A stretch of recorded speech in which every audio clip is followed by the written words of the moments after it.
Rambutan വെച്ച് നല്ല അടിപൊളി കറിയാണ് ഇന്ന് നമ്മൾ തയ്യാറാക്കുന്നത്. റംബൂട്ടാൻ ഉള്ളവരെല്ലാവരും തീർച്ചയായിട്ടും ഇതൊന്ന് ട്രൈ ചെയ്ത് നോക്കാം. ഞാനിവിടെ ഒരു 10 റംബൂട്ടാനാണ് എടുത്തേക്കുന്നത്. അപ്പോൾ ആദ്യം തന്നെ നമുക്ക് ഇതൊന്ന് തൊലി പൊളിച്ചെടുക്കാം. അതിന് വേണ്ടിയിട്ട് നമുക്ക് പിച്ചാത്തി വെച്ചൊന്ന് മുകൾ ഭാഗം കട്ട് ചെയ്തിട്ട് ജസ്റ്റ് ഇതുപോലെ ഒന്ന് പൊളിച്ചാൽ മതി. പെട്ടെന്ന് തന്നെ നമുക്ക് പൊളിച്ചെടുക്കാനായിട്ട് പറ്റും. അപ്പോൾ ഇതുപോലെ ഞാൻ മുഴുവനും ഒന്ന് പൊളിച്ചെടുത്ത് വെക്കട്ടെ. അപ്പോൾ ഇനി ഇത് നമുക്കൊന്ന് വേവിച്ചെടുക്കണം. അതിനുവേണ്ടി നമുക്കിതൊരു പ്രഷർ പാനിലേക്ക് ഒന്ന് ഇട്ട് കൊടുക്കാം. ഇനി ഇതിലേക്ക് നമുക്ക് 1 കപ്പ് വെള്ളം ഒഴിച്ചു കൊടുക്കാം. 1/2 ടീസ്പൂൺ മഞ്ഞൾപ്പൊടി ഇട്ട് കൊടുക്കാം. 1 ടീസ്പൂൺ പിരിയൻ മുളക് പൊടി ഇട്ട് കൊടുക്കാം. 2 പച്ചമുളക് ഒന്ന് പൊളന്നിട്ട് കൊടുക്കാം. ഒരു 1.5 ടേബിൾ സ്പൂൺ പഞ്ചസാരയും കൂടി ഇട്ട് കൊടുക്കാം. പാകത്തിന് ഉപ്പും ഇട്ട് നല്ലതുപോലെ ഇതൊന്ന് മിക്സ് ആക്കിയിട്ട് നമുക്ക് അടച്ചു വെച്ചൊന്ന് വേവിച്ചെടുക്കാം. ഞാനിവിടെ ഒരു ആവി വന്നതിന് ശേഷം ഫ്ലെയിം കുറച്ച് 5 മിനിറ്റ് ഇടും. എന്നിട്ട് ഫ്ലെയിം ഓഫ് ചെയ്യും. അപ്പം നമുക്ക് കറക്റ്റായിട്ട് ഇത് വേവായി കിട്ടും. അപ്പം ഇത് വേവാകുന്ന സമയം നമുക്ക് ഇതിലേക്ക് വേണ്ട അരപ്പൊന്ന് റെഡിയാക്കി എടുത്ത് വെക്കാം. അരപ്പ് തയ്യാറാക്കാൻ വേണ്ടി ഞാനിവിടെ 1 കപ്പ് ചിരകിയ തേങ്ങയാണ് എടുത്തേക്കുന്നത്. അപ്പം നമുക്കിതൊന്ന് മിക്സിയുടെ ജാറിലേക്ക് ഇട്ട് കൊടുക്കാം.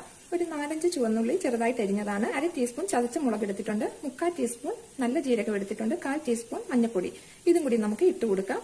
ഇനി ഇതിലേക്ക് ഒരു 1/2 കപ്പ് വെള്ളം ഒഴിച്ച് നല്ലതുപോലെ നമുക്കിതൊന്ന് അരച്ചെടുക്കാം. ഇപ്പൊ ഇവിടെ നമ്മൾ നല്ലതുപോലെ അരച്ചെടുത്തിട്ടുണ്ട്. ഇനി ഇതിലേക്ക് നമുക്ക് തൈര് ചേർത്ത് കൊടുക്കാം. ഞാനിവിടെ 3/4 കപ്പ് അളവ് തൈരാണ് എടുത്തേക്കുന്നത്. അപ്പൊ ഇത് അധികം പുളിയില്ലാത്ത തൈരാണ്, അതുകൊണ്ടാണ് 3/4 കപ്പ് എടുത്തത്. അപ്പൊ നല്ല പുളിയുള്ള തൈരാണെങ്കിൽ ഒരു 1/2 കപ്പൊക്കെ എടുത്താൽ മതി. അപ്പൊ ഇതും കൂടിയും ചേർത്തിട്ട് നമുക്ക് നല്ലതുപോലെ ഒന്നും കൂടി ഒന്ന് അടിച്ചെടുക്കാം. ഇപ്പൊ നമ്മുടെ പുളിശ്ശേരിക്കുള്ള അരപ്പ് റെഡി ആയിട്ടുണ്ട്. അപ്പൊ ഇനി നമുക്ക് റംബൂട്ടാന്റെ ആവിയൊക്കെ ഒന്ന് പോയി വരുന്നത് വരെ വെയിറ്റ് ചെയ്യാം. ഇപ്പൊ ഇവിടെ ആവിയെല്ലാം പോയിരിപ്പുണ്ട്. നമുക്കിതൊന്ന് തുറന്നു നോക്കാം. നമ്മുടെ റംബൂട്ടാനൊക്കെ നല്ല കറക്റ്റ് ആയിട്ട് വേവായിട്ടുണ്ട്. അപ്പൊ ഇനി ഇതിലേക്ക് നമ്മൾ അരച്ചു വെച്ചിരിക്കുന്ന അരപ്പ് നമുക്ക് ഒഴിച്ചു കൊടുക്കാം.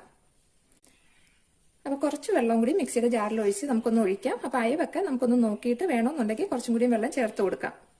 ഇപ്പൊ ഇവിടെ നമ്മൾ കറക്റ്റ് ആയിട്ട് മിക്സ് ആക്കി എടുത്തിട്ടുണ്ട്. അപ്പൊ ഈ ഒരു അയവ് മതി. ഞാനിപ്പോ ഒരു 1/2 കപ്പ് വെള്ളം കൂടിയാണ് മിക്സിയുടെ ജാറിലേക്ക് ഒഴിച്ചു കൊടുത്തത്. അപ്പൊ ഈ ഒരു അയവിൽ എടുത്താൽ മതി. ഇനി നമുക്ക് സ്റ്റവ് ഒന്ന് ഓണാക്കി നന്നായിട്ടൊന്ന് ഇത് ഇളക്കി ചൂടാക്കി എടുക്കണം. അപ്പൊ ഇത് തിളയ്ക്കാനായിട്ട് അനുവദിക്കരുത്. നല്ലതുപോലെ ചൂടായി നമുക്ക് കിട്ടിയാൽ മതി.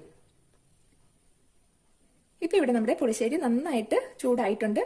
ഇനി നമുക്ക് ഫ്ലെയിം ഓഫ് ചെയ്യാം. ഇനി ഇതൊന്ന് നമുക്ക് താളിച്ചൊഴിക്കാൻ വേണ്ടി കുറച്ച് വെളിച്ചെണ്ണ ഒന്ന് ചൂടാക്കി എടുക്കാം. എണ്ണ നന്നായിട്ട് ചൂടായിട്ടുണ്ട്. ഇതിലേക്ക് നമുക്ക് കുറച്ച് ഉലുവ ഇട്ട് കൊടുക്കാം. ഉലുവ ഒന്ന് പൊട്ടി വരുമ്പോൾ കുറച്ച് കടുക് ഇട്ട് കൊടുക്കാം. കടുക് നന്നായിട്ട് പൊട്ടിയിട്ടുണ്ട്. ഇനി നമുക്ക് ഫ്ലെയിം അങ്ങ് ഓഫ് ചെയ്തിട്ട് 2 വറ്റൽമുളക് ഇട്ട് കൊടുക്കാം. കൂടെ തന്നെ 2 തണ്ട് കറിവേപ്പിലയും കൂടി ഇട്ട് കൊടുക്കാം. ഈ ഒരു എണ്ണയുടെ ചൂടിൽ ഇത് നമുക്ക് നന്നായിട്ട് മൂത്ത് കിട്ടും. ഇപ്പൊ ഇവിടെ നന്നായിട്ട് മൂത്ത് കിട്ടിയിട്ടുണ്ട്. ഇനി ഇത് നമ്മൾ റെഡിയാക്കി വെച്ചിരിക്കുന്ന പുളിശ്ശേരിയിലേക്ക് ഒഴിച്ചു കൊടുക്കാം. അപ്പൊ നല്ല ടേസ്റ്റ് ആയിട്ടുള്ള നമ്മുടെ റംബൂട്ടാൻ പുളിശ്ശേരി റെഡിയായി.